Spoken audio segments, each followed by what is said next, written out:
सीतापुर गांव में रहती थी एक चुड़ैल, लेकिन इस बात से गांव के लोग अनजान थे। जब तक पूरे गांव की एक एक औरत के गहने मेरे पास नहीं आ जाते, मैं इस गांव को छोड़कर नहीं जाऊंगी, चाहे इसके लिए मुझे लोगों को गायब भी क्यों ना करना पड़े। दूसरी तरफ गांव की औरतें बात कर रही थी। अरे सुन रही हो, ये देखो, मैंने कल ही नया हार बनवाया है सोने का, कैसा लग रहा है? बहुत ही अच्छा। अच्छा है ना, पहले तुम पहनो, फिर शादी में अपनी होने वाली बहू को दे देना। और क्या, सोने चांदी का यही तो फायदा है, जितना पुराना उतना महंगा। लेकिन एक एक पैसा बचाकर ये लेना सच में बहुत मुश्किल हो रहा था मेरे लिए। तभी वहां पहली का पति आ जाता है। गांव में एक औरत के घर के सोने के सारे गहने चोरी हो गए। लोग बातें बना रहे कि गांव में कोई चोर घुस आया है जो घर की कोई चीज को हाथ नहीं लगाता, पर सिर्फ सोने के गहनों को ही चुराता है। अब तुम ना अपने ये गहने संभाल कर रखना। हे भगवान, ये क्या बोल रहे हैं? ये तो वही बात हो गई कि गांव बसा नहीं और लुटेरे पहले आ गए। दूसरी तरफ गांव के ही एक घर में रंजना रहती थी। उसके पति का गांव में चाउमीन का ठेला था। एक दिन उसके घर में एक औरत आती है। अरे रंजना, तू गांव में नहीं है तो सोचा तुम्हें बता दूं। गांव में बात चल रही है कि गांव में एक चोर घुस आया है जो घरों के सोने के गहने चुरा लेता है। अरे मैं तो सिर्फ ये कान की छोटी सी बाली ही सोने की पहनती हूँ, बाकी गहने तो मैंने गांव के बैंक में लाकर रखे हैं। ये क्या होता है? ना बाबा ना, हमारे गांव की औरतें तो गहने अपने पास ही रखती है। जब कहीं जाना हो तो बस अलमारी से गहने निकालो और पहन लो। दूसरी तरफ एक औरत हाथ में टोटके वाली छोटी सी गुड़िया लेकर घर में चली आती है। अरे कोई है? घर की औरत है क्या? क्या है ये गुड़िया? ये कोई ऐसी वैसी गुड़िया नहीं है, ये जादुई गुड़िया है। इसको घर की अलमारी में रखना। अगर तुम्हारे घर पर किसी की बुरी नजर होगी तो रात भर में ये पतली सी गुड़िया मोटी हो जाएगी। मैं कल आकर ये गुड़िया ले जाऊंगी और तुम्हारे घर की सारी बुरी नजर छूट जाएगी, समझी? अरे वाह, ये तो बहुत कमाल की गुड़िया है, दे दो। कितने की है एक? अरे नहीं नहीं नहीं, ये फ्री की है। मेरा काम इस पूरे गांव को बुरी नजर से दूर रखने का है। हाँ। भली औरत उसके हाथ से वो गुड़िया लेकर अलमारी में रख देती है। लेकिन अगली सुबह जब वो उस गुड़िया को देखती है तो पतली सी गुड़िया मोटी हो चुकी होती है। हे भगवान, ये क्या? किसने मेरे घर को बुरी नजर से बांध रखा था? तभी वो गुड़िया वाली भी आ जाती है। मैंने कहा था ना, घर पर बहुत ज्यादा बुरी नजर है। लाओ, ये गुड़िया मुझे दे दो। औरत वो गुड़िया उठाकर उसे दे देती है। गुड़िया हाथ में आते ही वो औरत उसे लेकर सीधे गांव के बाहर की खाली हवेली में चली जाती है और साधारण औरत से चुड़ैल बन जाती है। अरे पगली, गांव वाली इस गुड़िया के पेट में तेरे घर के सारे गहने हैं। इतना बोलकर वो गुड़िया को फाड़ देती है और सारे गहने निकाल लेती है। वहीं दूसरी तरफ, हे भगवान, मेरे घर के सारे गहने चोरी हो गए। उस औरत के घर के आसपास लोगों का जमावड़ा हो जाता है और लोग बातें करने लगते हैं। लो जी, ये भी घर गया।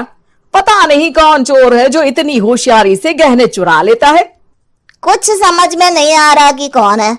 लोग तो घर से कहीं जाते भी नहीं है, न ताला लगे न घर खाली हो, फिर भी रातों रात गहने चोरी हो जाते हैं।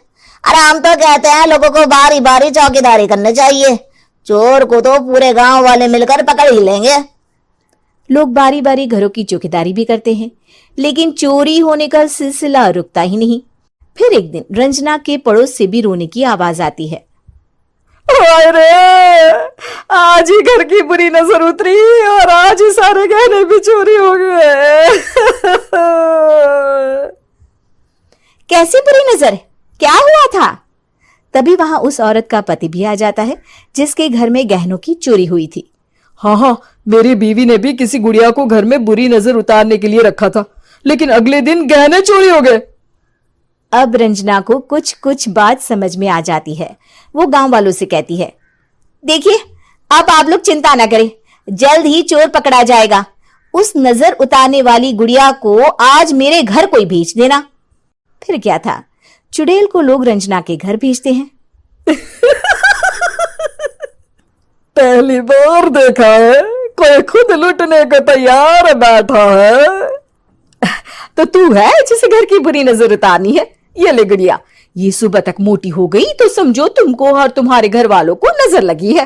हाँ हाँ, मैंने काफी सुना है। तुम ये गुड़िया मेरे घर छोड़ देना। अरे क्यों नहीं, कल सुबह आऊंगी जब गुड़िया तुम्हारे घर की सारी बुरी नजर लेकर मोटी हो जाएगी, ठीक है? अब क्या था, रात को रंजना ने पूरी नजर गुड़िया पर रखी। वो अपने पति और गांव के कुछ लोगों को घर की खिड़की से घर के अंदर नजर रखने को कह देती है, और फिर जो नजारा सब देखते हैं वो हैरान करने वाला होता है। गुड़िया धीरे से अलमारी खोलकर बाहर आती है। अलमारी के सारे गहने लेकर घर में जहां जहां गहने होते हैं वो लेकर अपने मुंह से खा जाती है। वो जितने गहने खाती उतनी ही मोटी हो जाती और फिर अलमारी में बंद हो जाती है। गांव वाले डर के मारे वहीं बेहोश हो जाते हैं। लेकिन सुबह जब वो औरत गुड़िया लेने आती है, रंजना उसका सामना करती है। ये देखो, गुड़िया कितनी मोटी हो गई है। लगता है मेरे घर में बहुत लोगों की नजर लगी है। लाला, ये गुड़िया मुझे दे दे। अरे बहुत कीमती गुड़िया है ये। तेरे घर की सारी बुरी नजर मैं गांव के बाहर वाली हवेली में फेंक आती हूँ। शाम को फिर लोगों के घर इसे लेकर जाना है ना। इसमें तो मेरी जान बसती है, जान। रंजना गुड़िया को चुड़ैल की तरफ बढ़ा देती है, लेकिन फिर वापस ले लेती है और गुड़िया के हाथ मोड़ देती है। जैसे ही गुड़िया के हाथ मोड़ती है, चुड़ैल का हाथ भी मुड़ जाता है। अच्छा, तो ये वो गुड़िया है जिसमें तुम्हारी जान बसती है। अब सुन चुड़ैल, तेरी सारी हकीकत सबके सामने आ गई है। या तो गांव वालों के गहने लौटा दे, नहीं तो मैं इस गुड़िया की गर्दन मोड़ दूंगी। चुड़ैल डर जाती है।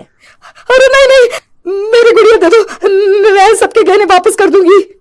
ठीक है, अब भी जा और सबके सारे गहने वापस कर। चल निकल यहां से। चुड़ैल सबके गहने लौटाकर रंजना के पास आती है। ला दे मेरी गुड़िया रंजना, इसके अंदर के गहने निकाल ले, लेकिन गुड़िया वापस दे दे। लेकिन रंजना जानती थी कि जैसे ही गुड़िया चुड़ैल को देगी उसकी शक्ति वापस आ जाएगी। चुड़ैल, तू तो चुड़ैल ही रहेगी, ये मैं जानती हूँ। अरे नहीं नहीं नहीं, मैं गांव छोड़कर चली जाऊंगी, किसी को परेशान नहीं करूंगी, वादा करती हूँ मैं। लेकिन रंजना उसकी एक बात नहीं सुनती और गुड़िया का सर उसके शरीर से अलग कर देती है। चुड़ैल सर अलग होती ही गायब हो जाती है। गांव वाले रंजना के साहस और बुद्धि की खूब प्रशंसा करते हैं।